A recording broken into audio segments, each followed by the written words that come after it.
요한복음 14장 12절부터 14절까지 신약성경 171쪽 정도 됩니다.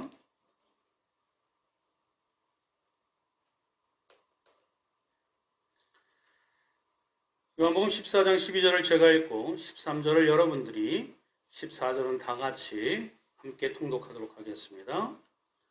내가 진실로 진실로 너희에게 이르노니 나를 믿는 자는 내가 하는 일을 그도 할 것이요 또한 그보다 큰 일도 하리니 이는 내가 아버지께로 감이라.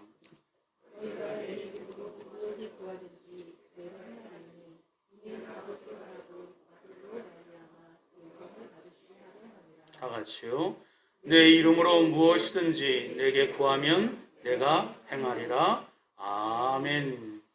오늘 본문에 있는 말씀을 가지고 내 이름으로 기도하면 이라는 제목으로 함께 은혜를 받기를 원합니다. 인간의 몸을 입고 이 땅에 오신 하나님의 독생자 예수 그리스도는 구원자로서 그 생애가, 그 공생의 기간이 3년, 잠깐 그 기간밖에 되지 않습니다. 지극히 짧은 기간입니다. 또한 예수님께서는 평생 이동 그 거리가 그 팔레스타인, 그 이스라엘 땅을 벗어나진 않았습니다. 그 면적은 겨우 수도권과 충청도, 충청북도, 거기에 하나는 작은 영역밖에 되지 않아요. 그렇다고 해서 주님께서 이 땅에 계시는 동안 많은 제자들을 만드셨느냐? 많은 성도들을, 신도들을 만드셨느냐? 사실 또 그렇지도 않습니다. 한때는 수많은 인파들이 예수님 주변에 들끓기는 한때가 있었지만 그들은 단지 예수님이 행하신 표적과 기사에 흥분이 되어서 예수님을 쫓았을 뿐이지 결국 예수 그리스도의 사역의 종점에 이르렀을 때는 그들은 모두 뿔뿔이 흩어지고 말았습니다. 그들은 단지 자신들의 필요, 자신들의 어떤 욕망에 이끌려서 예수님을 따라갔었던 것뿐이지 진정한 믿음의 사람들은 아니었던 것입니다. 사도행전을 보면 주님께서 이 세상을 떠나신 직후 예수님을 구원자로 정말 믿고 예루살렘에서 남아서 기도한 자가 120문도, 120명밖에 되지 않았어요. 또 고린도전서를 보면 부활하신 주님을 직접 만나고 또 그분의 증인이 된 사람들이 약 500명 정도밖에 되지 않습니다. 이건 역시 대단한 숫자라고 볼 수 없습니다. 왜냐하면 주님이 이 세상을 떠나신 뒤에 남겨진 제자들이 그 사역을 한 것을 감히 비교해 보면 그렇다고 우리가 좀 말씀드릴 수가 있습니다. 제자들은 최소한 예수님의 사후 20, 30년을 더 사역했어요. 몸 바쳐서 사역했어요. 사도 요한, 우리가 지금 읽고 있는 요한복음을 집필한 사도 요한은 50년간이나 사역을 해오고 마지막에 그렇게 아름답게 순교를 하게 되었습니다. 이들의 사역에 대한 활동 범위도 이스라엘만 국한되지 않았어요.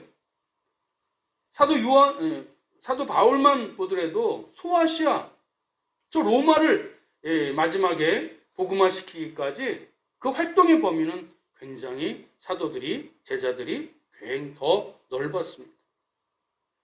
오랜 기간 동안 더 넓은 지역에서 또 그리고 베드로조차 설교하면 3,000명이, 5,000명이 구원받고 세례를 받을 정도로 제자들은 예수님보다 더 넓은 지역에서 더 많은 사람들을 세례를 주고 또 구원받게 한 혁혁한 그런 업적을 남기게 되었습니다. 이처럼 숫자적으로 어쨌든 우리가 가시적으로 보이는 이 제자들의 업적들은 이 땅에 오신 예수 그리스도의 사역보다 훨씬 더 월등했었고 또 지대했음을 성경을 통해서 우리에게 분명하게 보여주고 있습니다. 이것이 오늘 주님께서 우리에게 말씀해 주신 본문의 시작의 이유이기도 합니다. 우리 12절 말씀 다 같이 한번 읽어볼까요? 시작. 내가 진실로 진실로 너희에게 이르노니 나를 믿는 자는 내가 하는 일을 그도 할 것이요 또한 그보다 큰 일도 하리니 이는 내가 아버지께로 감이라. 할렐루야. 지금 우리가 말씀을 짧게 이게 쪼개서 우리가 말씀을 설교를 듣고 있는데 사실상 최후의 만참 이후에 주님께서 들려주시는 귀한 유언과 같은 말씀이시죠. 여기서 뭐라고 말씀하고 있어요?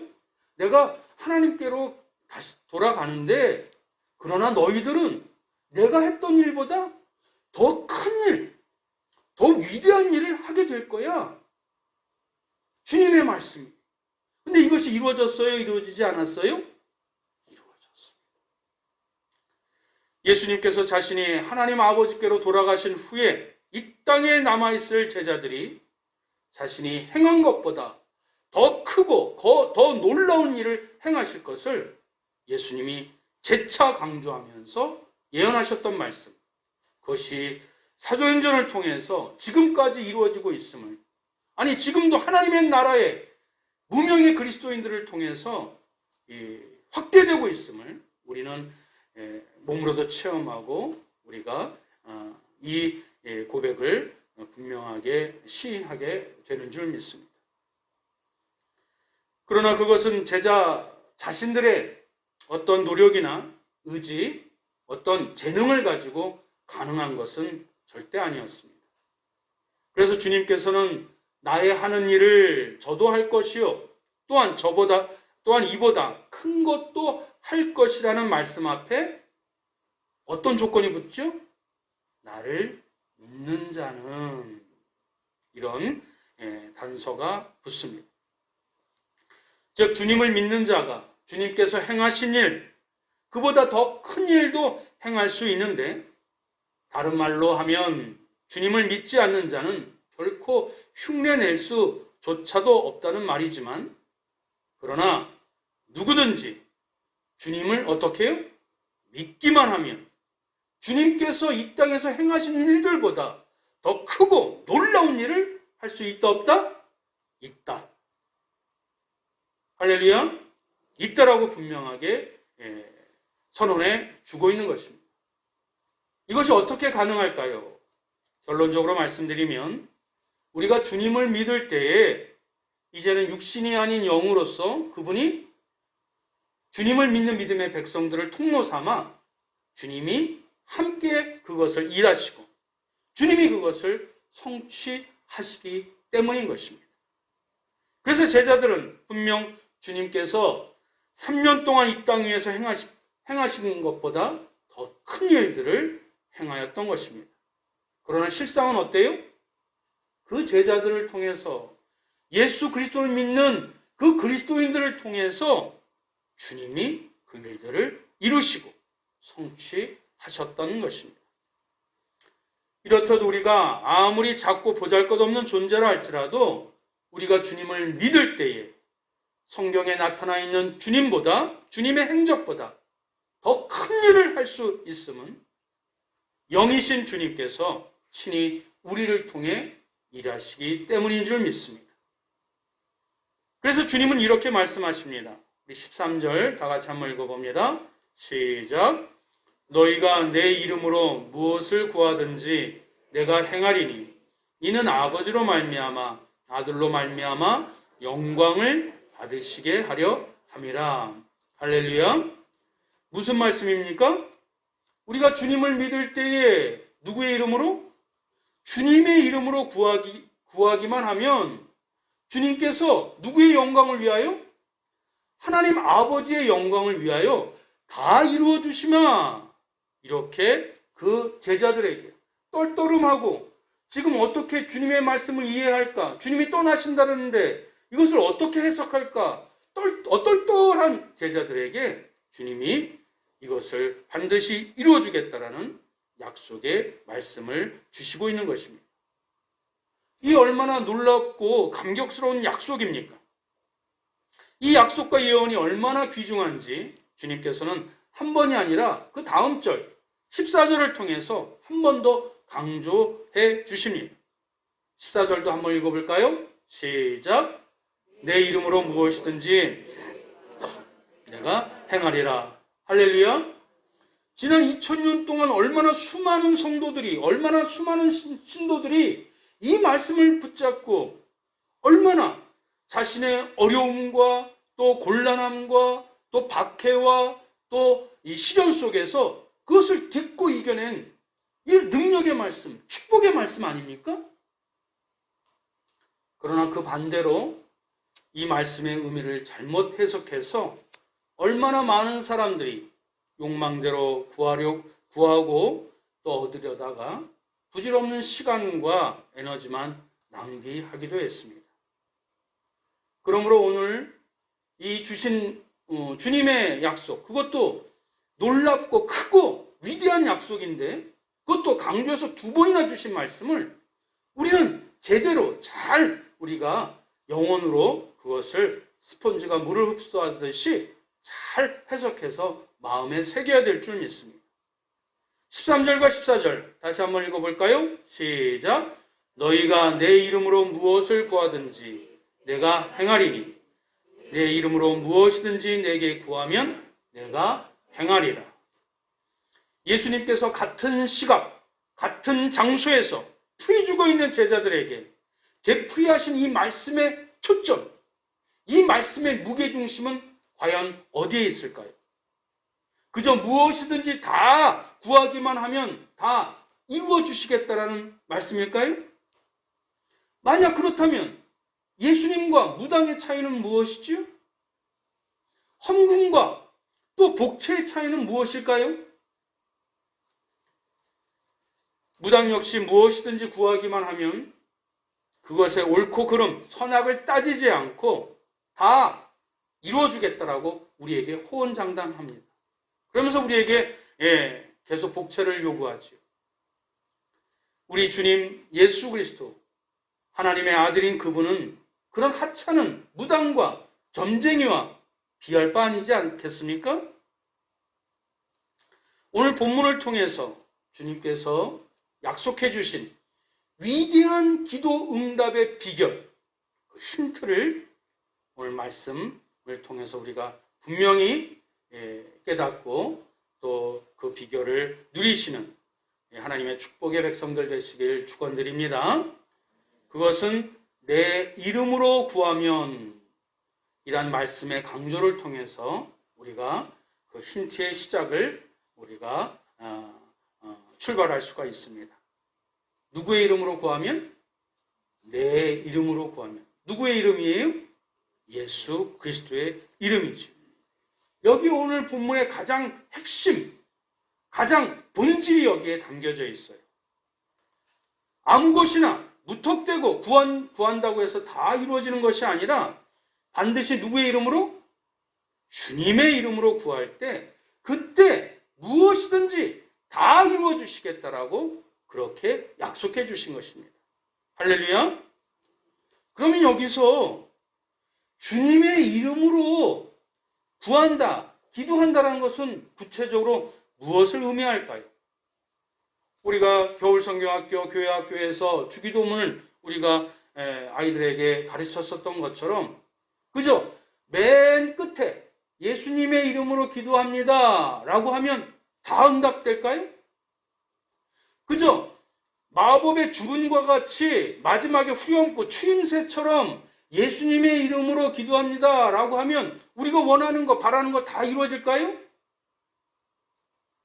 그렇게 기독교가 성경이 하찮은 종교가 아닙니다. 죄인인 우리는 감히 거룩하신 하나님 앞에 기도를 드릴 수 없으므로 구원자 대신 우리의 죄를 사하여 주신 예수 그리스도의 십자가의 보혈의 공로를 의지하여 예수님의 이름을 빌어서 기도드린다라는 그 내용이 내 이름으로 기도한다라는 그곳에 담겨져 있습니다. 사랑하는 성도 여러분, 여기서 내 이름으로 기도하라는 참뜻을 알아야 합니다. 사랑하는 성도 여러분, 모든 이름에는 그 이름의 뜻이 있지요? 강아지라는 이름은 반려동물의 실상과 모양을 지니고 있습니다. 그 이름에 적합한. 그럼 코끼리라는 동물은 어떤 실상을 갖고 있지요? 포유류 동물 중에 코가 긴 이 짐승을 얘기해주고 있습니다. 저에게도 이름이 있어요. 강준석. 강가의 준수한 돌멩이가 아니라 강씨 가문에 준수하고 또 넓은 마음을 지닌 사람이 되어라 라고 조부모님이 지어주신 이름입니다. 아주 특별하게 우리 할아버지랑 외할아버지가 이 조부모님들이 의논해서 지은 이름이에요. 원래 우리 시간이 없어서 그냥 가겠습니다. 어쨌든 너희는 내 이름으로 기도하라 라고 주님께서 말씀하실 때는 주님의 이름에 부합되는 그 실상의 내용을 가지고 기도하라는 이야기. 아멘? 그냥 주분처럼 감히 하나님과 내가 원하는 것을 딜하기 위해서 마법의 추임새처럼 기도하는 것이 아니라 그 이름에 적합한 내용으로 실상으로 기도할 때 내가 무엇이든지 내가 비록 여기 이 자리에는 떠나지만 너희에게 나보다 더 큰 일을 할 수 있는 응답의 비결을 일체 너희들에게 주겠노라. 이 놀라운 위대한 약속을 주님께서 하신 것입니다. 그럼 예수님의 이름의 의미는 무엇일까요? 단순히 그 당시에 수많은 이름 가운데 왜 메시아 사상이 깃들어 있기 때문에 구원자 예수라는 이름으로 우리가 알고 있지만 좀 더 우리가 세밀하게 들어가야 되지 않겠습니까? 요한계시록에 그 이름의 의미가 있습니다. 다 같이 한번 계시록 19장 11절 읽어보겠습니다. 시작.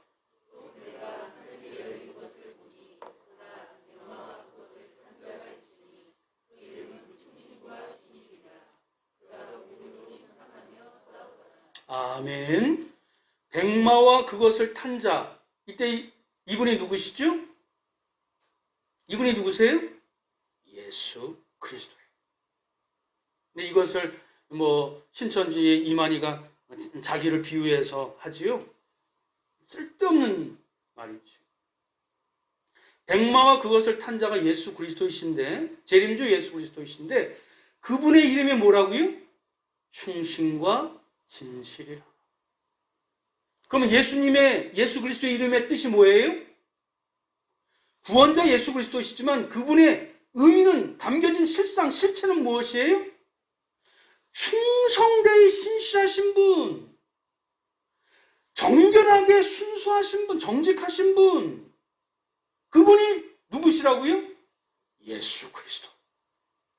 그 이름으로 구하면 충성되이 신실하고 정결하게 순결하게 정직한 그분의 이름으로 우리가 기도하면 충성되이 신실하신 그분께서, 참되고 정직하신 그분께서 우리를 통로 삼아 그 기도를 응답해 주시겠다는 약속이, 초라하고 지금 어떻게 할지 모르는 제자들에게, 그리고 오늘날 2000년이 지난 시대는 지났지만 여전히 어쩔 할지 몰라 위축되어 있는 우리에게 동일하게 들려주시는 위대한 기도 응답의 약속이요 힌트가 되는 줄 믿습니다. 그 이름, 충성되이 신실하고 참되신 그분의 이름을 우리가 감히 입에 담고 기도할 때 어찌 주님의 이름으로 기도하는 자가 내 욕망대로 쾌락대로 기도할 수 있겠습니까? 충성되이 신실하신 그분의 이름을 빌어서 우리가 기도할 때에 내 쾌락과 내 욕망과 내 거짓된 것을 어찌 기도할 수 있겠습니까?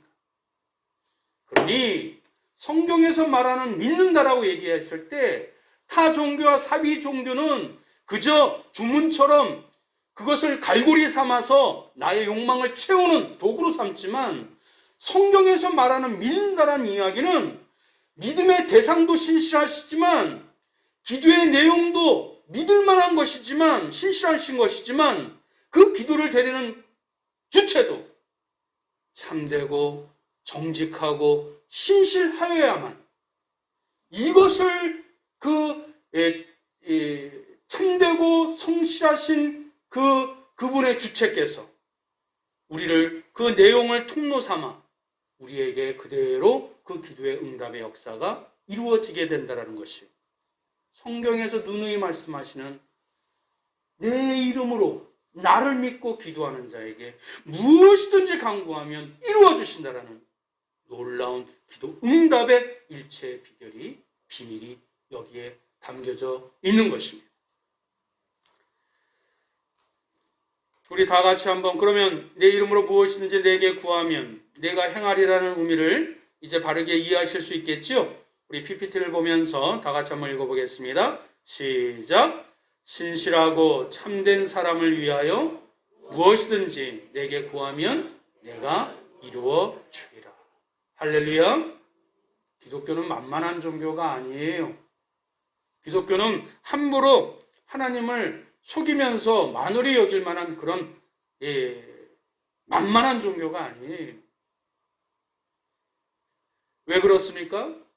신실하고 참된 삶을 궁극적으로 삼고 기도하는 자에게는 더 많은 것을 주면 줄수록 그는 더욱더 신실하게, 더 정직하게, 더 거룩하게, 더 많은 사람들을 위하여 신앙의 삶을 확대하고 재생산하고 확산시키는 주님의 도구가 되기 때문에 그렇습니다.